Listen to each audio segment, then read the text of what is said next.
नमस्कार साथियों, सभी को प्यार भरा नमस्कार। और आज अपने जो क्लास शुरू करने जा रहे हैं राजस्थान के, हमने देखा है कि पहले ज़िलों की संख्या जो कितनी थी 33 थी, आज उनको बढ़ाकर वर्तमान में हम पढ़ें तो उन ज़िलों की संख्या कितनी हो चुकी है, 50 हो चुकी है। ठीक है, और उन्हीं 50 ज़िलों के आधार पर हम अपने एक एक ज़िले को क्रम वाइज पढ़ते चलेंगे और आज अपने इस सेशन की शुरुआत करेंगे। और आज की इस सेशन की हमारी पहली क्लास रहेगी, तो आशा और उम्मीद करता हूं कि आपको ये क्लास बड़ी अच्छी पसंद आएगी। और क्लास को शेयर जरूर करना, चैनल को सब्सक्राइब कर लेना। एक नवीनतम शुरुआत की है बिल्कुल निःशुल्क दृष्टि से। तो चलिए आज के सेशन की हम शुरुआत करते हैं बिना किसी समय गंवाए हुए। आज का जो हमारा जिला दर्शन रहेगा वो रहेगा हमारा जिला कौन सा, अनूपगढ़। तो आज हम बात करेंगे अनूपगढ़ के बारे में। किसके बारे में बात करेंगे, ध्यान रखना साथियों, आज हम बात करेंगे अनूपगढ़ के बारे में। देखो अनूपगढ़ से क्या क्या प्रश्न आते हैं, क्या क्या बनने की संभावना है और कैसे कैसे प्रश्न आएंगे, उन पर चर्चा विचर्चा आज हम करेंगे। तो बने रहिएगा क्लास के एंड तक। चैनल को सब्सक्राइब जरूर करना, वीडियो को लाइक शेयर भी कीजिएगा। चलिए प्रश्न आ जाए, अनूपगढ़ का प्राचीन नाम बताइए। क्या प्रश्न आ जाए, अनूपगढ़ का प्राचीन नाम। तो हम लिख कर आएंगे गुरुजी, अनूपगढ़ का जो प्राचीन नाम है उसे किस नाम से जाना जाता था पहले, यानी अब तो वर्तमान में हम उसको अनूपगढ़ कहते हैं, पहले किस नाम से जाना जाता था। तो हो जाएगा आपका राइट आंसर, क्या करके आएंगे हम, चुंगेर करके आएंगे।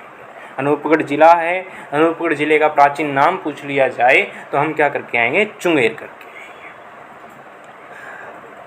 एक प्रश्न कंप्लीट हो गया। हम पीछे जैसे जिला दर्शन पढ़ते थे, अजमेर जिला दर्शन पढ़ लिया, भीलवाड़ा पढ़ते थे, आकृति किसके समान है, ठीक है, एल के समान आकृति बताइए किस जिले की होती है। उसी प्रकार से अनूपगढ़ जिले से भी प्रश्न बनेगा कि अनूपगढ़ की आकृति किसके समान है, अनूपगढ़ की आकृति किसके समान है। तो हम करेंगे गुरुजी, जो अनूपगढ़ की आकृति है वो आपकी शेर के समान बताइए। किसके समान बताएगी है, शेर के समान। और अनूपगढ़ से ही मिलती जुलती एक आपकी आती है, किसकी, पाकिस्तान की भी आती है। पाकिस्तान की आकृति किसके समान बताइए, कुत्ते के समान बताइए, यानी ये कुत्ता है। तो अपने कुत्ता तो कह नहीं सकते अनूपगढ़ को, तो अनूपगढ़ को हमने कह दिया कि अनूपगढ़ की जो आकृति है वो दहाड़ते हुए शेर के समान बताइए। किसके समान बताइए, तो याद रखना दहाड़ते हुए शेर के समान। चलिए आगे चलते हैं नेक्स्ट क्वेश्चन की ओर। उसके बाद हमसे पूछ ली जाए अनूपगढ़ के साथ कौन कौन से जिले लगते हैं, तो हम कहेंगे गुरुजी 2 जिले हैं जो इसके पड़ोसी हैं, इंपॉर्टेंट प्रश्न बनता है। एक तो श्री गंगानगर हो जाएगा और दूसरा आपका कौन सा हो जाएगा, बीकानेर हो जाएगा। एक तो गंगानगर है और एक बीकानेर है। अब अगर इससे भी प्रश्न पूछकर आ जाए, थोड़ा सा हाई लेवल की हम बात करें कि अनूपगढ़ जिला है वो किन 2 जिलों के विखंडन से अलग हुआ है, तो थोड़ा सा ध्यान रखना, कुछ भाग आपका बीकानेर का भी आया, कुछ आपका गंगानगर का भी आया, तो ये भी बात सही हो जाएगी। चलिए अब हम चलते हैं अनूपगढ़ जिले की हैं जो सीमा बनाता है या नहीं बनाता है किसी के साथ, तो हम कहेंगे गुरुजी ये सीमा बनाता है। कौन सी सीमा बनाता है, तो वो सीमा हो जाएगी आपकी अंतर्राष्ट्रीय। उम्मीद है कि आपको स्पष्ट दिखाई दे रहा है। और अंतर्राष्ट्रीय सीमा कौन से बनाता है, वो बनाता है पाकिस्तान के साथ। अगर प्रश्न आ भी जाए पाकिस्तान से, थोड़ा सा सुनिएगा, नोट भी कर लीजिएगा कापी पेन के अंदर कि राजस्थान के साथ सीमा बनाने वाला एकमात्र देश बताइए, राजस्थान के साथ सीमा बनाने वाला एकमात्र देश बताइए, तो हम कहेंगे वो देश आपका कौन सा हो जाएगा, पाकिस्तान हो जाएगा। अंतर्राष्ट्रीय सीमा बनाता है। पहले कितने जिले बनाते थे पाकिस्तान के साथ, पहले की हम बात करें तो पाकिस्तान के साथ पहले कितने जिले सीमा बनाते थे। अगर और भी हम बात करें तो पहले जिलों की हम बात करें, पहले जिले कितनी सीमा बनाते थे, तो थोड़ा सा इसे क्लीन कर लेते हैं फिर अपने आगे देखते हैं। पहले जिले की हम बात करें तो पहले कितने जिले सीमा बनाते थे इसे, तो पहले बनाते थे आपके 4 जिले। कितने जिले बनाते थे, 4। वर्तमान के अंदर कितने जिले हो चुके हैं, तो वर्तमान में हम लिखेंगे गुरुजी कितने हो गए, 5 जिले सीमा बनाते हैं। अगर ऊपर से हम शुरू करें तो पहला आएगा गंगानगर, फिर आएगा आपका अनूपगढ़, फिर आएगा बीकानेर, फिर आ जाएगा जैसलमेर और फिर आपका कौन सा आ जाएगा, बाड़मेर आ जाएगा। और इस सीमा को यानी कि जो अंतर्राष्ट्रीय सीमा है इसे क्या नाम दिया गया, इसे कहते हैं मेरे भाई रेड क्लिफ रेखा। सीमा का नाम भी हमसे पूछ ले तो लिख लेना रेड क्लिफ लाइन। थोड़ा सा नोट कर लीजिए क्योंकि यहाँ पर जो स्क्रीन पर सही लिखा नहीं जा रहा है, तो इससे पहले मैंने यानी हैंड रिटन नोट्स तैयार करके मैंने आपको ताकि याद करवा सकूँ ज़्यादा से ज़्यादा कम समय के अंदर, क्योंकि जहाँ से हम अब क्लास में बता रहा हूँ यहाँ पूरी सुविधा नहीं है, उस वजह से जैसा जितना मेरे से होता है उतना मैं आपके लिए कर रहा हूँ। तो अंतर्राष्ट्रीय सीमा पाकिस्तान है और किसके साथ सीमा बनाता है, पाकिस्तान सीमा जो बनाता है, इस सीमा का नाम बताइए, तो हम कहेंगे रेड क्लिफ रेखा। चलिए उसके बाद प्रश्न क्या आ जाता है कि किस संभाग में आता है, कि संभाग बताइए अनूपगढ़ जिला वो किस संभाग में, तो वो आपको किस संभाग में हो जाएगा, तो इसको थोड़ा सा हाईलाइट कर दें हम, ये बीकानेर संभाग के अंदर आ जाएगा। किस संभाग में आ जाएगा, बीकानेर संभाग के अंदर। चलिए फिर आता है कि इसका गठन कब किया गया। देखो ये प्रश्न इम्पोर्टेंट है आपका, थोड़ा सा इसको हम पूरा हाईलाइट ही कर लेते हैं ताकि हमारा प्रश्न गलत ना हो, और एक बार इसको पुनः हाईलाइट करते हैं, फिर एक बार दोबारा हाईलाइट करते हैं, थोड़ा सा अच्छे तरीके से हमें दिखाई देने लग गया। तो देखो इसका गठन कब किया गया, 7 अगस्त 2023 को किस समिति की सिफारिश पर, तो वो समिति याद रखनी है, राम लुभाया समिति की सिफारिश पर इसकी क्या किया गया, गठन किया गया।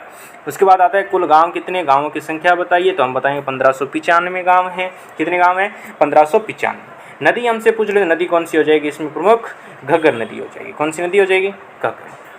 राष्ट्रीय राजमार्ग पूछ लिया जाए कि अनूपगढ़ जिले से कोई राष्ट्रीय राजमार्ग गुजरता है, तो वो आपका राष्ट्रीय राजमार्ग हो जाएगा 911। कौन सा हो जाएगा, 911।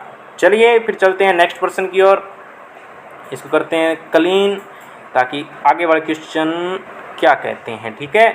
चलिए उसके बाद एक प्रश्न गजब का प्रश्न है, इसे भी थोड़ा हाईलाइट करना बनता है हमारा। क्या बनता है कि अनूपगढ़ की स्थापना किसने की थी, तो याद रखना अनूपगढ़ की स्थापना जो करने वाले हैं वो आपके महाराजा अनूप सिंह थे। कहाँ से, किस जिले से संबंधित है, कहाँ के थे ये, तो हम कहेंगे ये कहाँ के हो जाएंगे, आपके बीकानेर के। कहाँ के हो जाएंगे, बीकानेर। चलो चलते हैं हम अब नेक्स्ट स्लाइड की, और हमारी नेक्स्ट स्लाइड क्या कहती है, बड़ी गजब की स्लाइड है।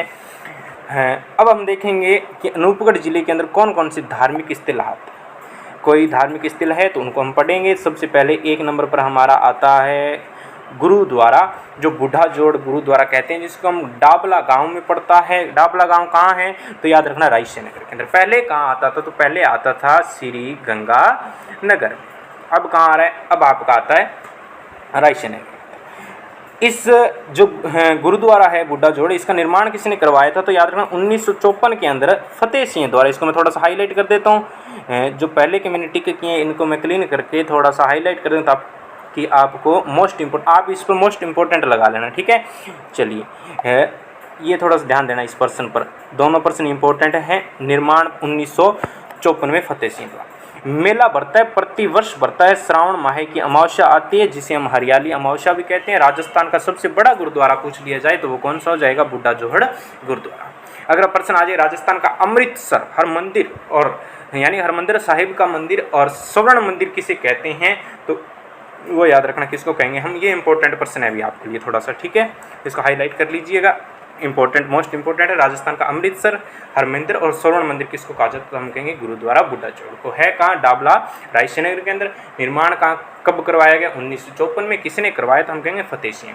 एक बार इसको बिना देखे अपने रिवाइज करते हैं। अगर आपने नोट कर लिया है तो एक बार कॉपी या जो आपके पास रजिस्टर वगैरह है उसको क्लोज कर दीजिए। चलिए मेरे साथ रिवाइज कीजिए। गुरुद्वारा बूढ़ा जोड़ डाबला गांव रायसेन नगर में पड़ता है। कहाँ पड़ता है, डाबला गांव रायसेन नगर। निर्माण पूछ लिया जाए तो 1954 में हम करके आएंगे फतेह सिंह, और मेला पूछ लिया जाए तो हमारा हो जाएगा श्रावण अमावस्या को, जिसको हम कहते हैं हरियाली अमावस्या। राजस्थान का सबसे बड़ा गुरुद्वारा पूछ लिया जाए तो हम करेंगे सर बूढ़ा जोड़ गुरुद्वारा, और राजस्थान का इसको अमृतसर भी कहते हैं, हरमंदिर भी कहते हैं, स्वर्ण मंदिर भी कहते हैं। चलिए उम्मीद है, आशा करता हूँ कि ये आपको बड़े अच्छे तरीके से याद हो गया होगा। चलो चलते हैं अब नेक्स्ट प्रश्न। नेक्स्ट आपका जो है वो है बरोर सभ्यता। बरोर सभ्यता का उत्खनन 2003 में किया गया। देश का एकमात्र स्थल है जहां से काली मिट्टी के मृत भांड मिले। मोस्ट इम्पोर्टेंट प्रश्न बनेगा आपका। नवीनतम जिलों के आधार पर देखा जाए तो मोस्ट इम्पोर्टेंट प्रश्न बनने वाला है। देश का एकमात्र स्थल जहां से काली मिट्टी के क्या मिले हैं, तो मृत भांड मिले हैं। वो याद रखना आपकी सभ्यता कौन सी हो जाएगी, वो मेरे भाई सभ्यता हो जाएगी बरोर सभ्यता।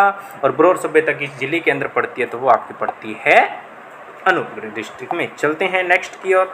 चलिए नेक्स्ट आपका क्या कहता है, बड़ा गजब का प्रश्न पूछा है और बड़ा गजब का लिखा है। जेतसर कृषि फार्म स्थापना बहुत बार पूछी जाती है पेपर के अंदर, तो हम करेंगे इसकी स्थापना 1962। कब करेंगे? 1962। आर्थिक सहायता किसने की थी? तो कनाडा द्वारा। इसकी आर्थिक सहायता कितना क्षेत्रफल है? 12,140 हेक्टेयर। बताते हैं कि इसके कुल 400 हेक्टेयर है ना, जो उसमें से 200 हेक्टेयर पर सौर ऊर्जा प्लांट भी स्थापित किए जा रहे हैं। 400 हेक्टेयर के क्षेत्र के में से 200 हेक्टेयर क्षेत्र पर क्या स्थापित किया जा रहा है? तो वो याद रखना आपका हो जाएगा प्लांट। एशिया का दूसरा सबसे बड़ा कृषि फार्म माना जाता है जैसे कृषि फार्म। चलिए उसके बाद हम चलते हैं ऐतिहासिक दृष्टि से देखा जाए अनूपगढ़ क्यों महत्वपूर्ण है, तो बिरबल सिंह को नहीं भूलना है। किसको नहीं भूलेंगे हम? बिरबल सिंह। 30 जून 1946 को बताते हैं कि जब किसान आंदोलन हुआ था उस समय रायसेनगर तहसील के अंदर किसानों से संबंधित करों को लेकर एक जुलूस निकाला गया था। कब की बात है? 1946 की बात है, जून का महीना था, तो उस दिन तारीख थी 30 जून 1946। कर को लेकर रायसेनगर तहसील में किसानों द्वारा एक जुलूस निकाला गया, तो उसमें एक किसान भी थे जिनका नाम था बिरबल सिंह। और जब जुलूस निकाला गया तो काले झंडे फहराए गए। काले झंडे फहराए गए, पुलिस द्वारा इस बात का घोर विरोध किया गया और पुलिस ने लाठीचार्ज किया था। और लाठीचार्ज भी किया और गोली बारूद भी चलाई गई, गोलीबारी भी हुई। तो गोली लगने की वजह से बिरबल सिंह की क्या हो गई? मृत्यु हो गई। अब मृत्यु तो 30 जून 1946 को हो जाती है। अब इस बात की सूचना पहुंचती है 1 जुलाई 1946 को कि बिरबल सिंह जब उस आंदोलन के अंदर यानी उस जुलूस में रायसेनगर के अंदर गोली लगने की वजह से पुलिस ने गोलीबारी की और उस गोलीबारी से बिरबल सिंह क्या हो गए? शहीद हो गए। तो 1 जुलाई 1946 को शव को लेकर बीकानेर में फिर जुलूस निकाला गया कि जो बिरबल सिंह हैं, किसान नेता थे, शहीद हुए हैं, उनकी शहीदी यूं यानी बेकार नहीं जानी चाहिए, उन्हें याद किया जाना चाहिए। आने वाले टाइम में उन्हें याद किया जाना चाहिए। तब उन्हें उसी दिन यानी कि आगे जब प्रदर्शन किया गया बीकानेर के अंदर, तो 17 जुलाई 1946 को, थोड़ा सा इसको देखना, मैं दोबारा बता रहा हूँ क्या बात है। 17 जुलाई 1946, ये देखो यहाँ तारीख लिखी हुई है मैंने, थोड़ा सा इसको मैं क्लीन कर देता हूँ दोबारा, फिर अपने देखते हैं, ठीक है ना। ये देखो 30 जून 1946 को तो क्या हो जाते हैं? शहीद हो जाते हैं। 1 जुलाई 1946 को शव को लेकर बीकानेर में प्रदर्शन किया गया। 17 जुलाई 1946 को बिरबल दिवस मनाया गया, यानी कि बिरबल जी को याद तो किया जाना चाहिए इतिहास में। तो 17 जुलाई 1946 को ये घोषणा कर दी कि अब प्रति वर्ष हम 17 जुलाई को कौन सा दिवस मनाएंगे? प्रति वर्ष हम 17 जुलाई को बिरबल दिवस मनाएंगे। और तब से लेकर आज तक हम प्रति वर्ष 17 जुलाई को एक दिवस मनाते आ रहे हैं। बड़े गजब का दिवस होता है ये, और किसान नेता बड़े अच्छे धूमधाम से मनाते हैं, जिसका नाम है बिरबल दिवस। चलो अब हम बात करते हैं, क्या हमारे अनूपगढ़ के अंदर कोई घटना घटी है, कोई आंदोलन हुआ है, उन आंदोलन पर भी चर्चा करें। तो एक आपका आता है कि हाल ही के अंदर ज़्यादा समय नहीं हुआ, यूँ मान लो कि जब मेरा जन्म हुआ तब ये आंदोलन हुआ। मेरी डेट ऑफ बर्थ की बात करें, ईयर की बात करें, 2003 है, तो 2003-4 के अंदर ये आपका आंदोलन माना जाता है। और इस आंदोलन का नाम है रावला गड़साना किसान आंदोलन। कौन सा किसान आंदोलन? रावला गड़साना किसान आंदोलन। अरे क्लीन हो जा, हाँ, रावला गड़साना किसान आंदोलन। एक बार इसको मैं थोड़ा सा दोबारा हाईलाइट कर देता हूँ। चलिए देखो कारण क्या था, क्यों आंदोलन किया गया, वजह क्या थी? तो पानी की समस्या यानी कि पानी का मुद्दा लेकर ये आंदोलन किया गया। और उस समय की सरकार कौन सी थी? जैसे वर्तमान के अंदर हम देखें गहलोत सरकार है, तो 2004 की बात करें, उस समय कौन सी सरकार थी? उस समय आपकी वसुंधरा सरकार थी। कौन सी सरकार थी? वसुंधरा। और ये रावला गड़साना किसान आंदोलन किसके नेतृत्व में किया गया? तो याद रखना हेतराम बेनीवाल के नेतृत्व में ये किसान आंदोलन किया गया। और इसमें गोलीबारी भी की गई 27 अक्टूबर 2004 को। तब से लेकर ये जो रावला गड़साना किसान आंदोलन है काफ़ी प्रचलित रहा है। और इस किसान आंदोलन को जांच हेतु एक आयोग भेजा गया, उस आयोग का नाम था जांच आयोग, जिसे कहते हैं केजरीवाल आयोग। प्रश्न एग्जाम में आने की पूरी संभावना है। मोस्ट इम्पोर्टेंट है कि रावला गड़साना किसान आंदोलन की जांच हेतु भेजा गया आयोग कौन सा था? तो वो याद रखना केजरीवाल। फिर चलते हैं नेक्स्ट प्रश्न। देखो इसे पहले ये विधानसभा क्षेत्र के अंदर शामिल नहीं था, तो 2008 से इसे विधानसभा क्षेत्र भी घोषित कर दिया गया। उम्मीद करता हूँ अच्छी तरीके से समझ में आया होगा। चलते हैं, कुछ अन्य स्थल और रह गए हैं वो पढ़ लेते हैं और अपना चैप्टर कंप्लीट हो जाएगा आज का अनूपगढ़ जिला दर्शन। अन्य स्थलों में देखो क्या क्या प्रश्न कभी विजयनगर आओगे तो डाडा पमाराम का जो मेला भरता है, प्रतिवर्ष 7 दिवसीय मेला भरता है फाल्गुन माह को। और उसके बाद हम बात करें पवारसर धाम, ये थोड़ा सा गजब का प्रश्न है, क्योंकि जब रायसेनगर की प्राचीन समय की हम बात करें, रायसेनगर तहसील के अंदर पंवार समुदाय के लोग अधिक रहा करते थे। पंवार समुदाय के लोग अधिक रहने के कारण रायसेनगर का प्राचीन नाम भी पंवारसर पड़ा, और तब से लेकर यहाँ पंवारसर धाम भी बन गया, जहाँ पर हनुमान जी की बड़ी प्रतिमा लगी हुई है, यहाँ पर हनुमान जी का मंदिर भी है। प्रश्न आ जाए पंवारसर धाम कहाँ है, तो हम लिखेंगे पंवारसर धाम आपका कहाँ हो जाएगा, आपका रायसेनगर के अंदर। पंवारसर धाम भी कहाँ है, तो हम लिखेंगे रायसेनगर। चलो उसके बाद प्रश्न आ जाए बिरबल स्मारक, यानी कि बिरबल जी की जब हत्या हुई थी ना, तब उनका रायसेनगर में तो हत्या हुई थी, शहीद वही रायसेनगर में ही हुए थे, तो उनको लेकर बिरबल जी की याद में यहाँ एक बिरबल चौक है, बिरबल स्मारक भी बना हुआ है। रायसेनगर कभी आओगे तो रायसेनगर में दिखाएंगे आपको बिरबल स्मारक कौन सा है। उसके बाद महत्वपूर्ण है कि अनूपगढ़ की एक तहसील है खाजूवाला तहसील, जो पहले बीकानेर के अंदर पड़ती थी, अब कहाँ आने लगी है, अनूपगढ़ डिस्ट्रिक्ट। खाजूवाला जो तहसील है ये आपकी जिप्सम हेतु प्रसिद्ध मानी जाती है। किसके हेतु, चलिए खाजूवाला जो तहसील है जिप्सम हेतु, एक बार अपने इसको पुनः थोड़ा सा स्पीड के अंदर रिवाइज कर लेते हैं। अनूपगढ़ का प्राचीन नाम पूछे तो हम कहेंगे चुंगेर, आकृति शेर के समान, पड़ोसी जिले गंगानगर बीकानेर, अंतर्राष्ट्रीय सीमा हो जाएगी पाकिस्तान के साथ, संभाग कौन सा है बीकानेर, गठन 7 अगस्त 2023 को राम लुभाया समिति की सिफारिश पर, कुल गांव 1595, नदी हो जाएगी घग्गर, राष्ट्रीय राजमार्ग कौन सा है 911, स्थापना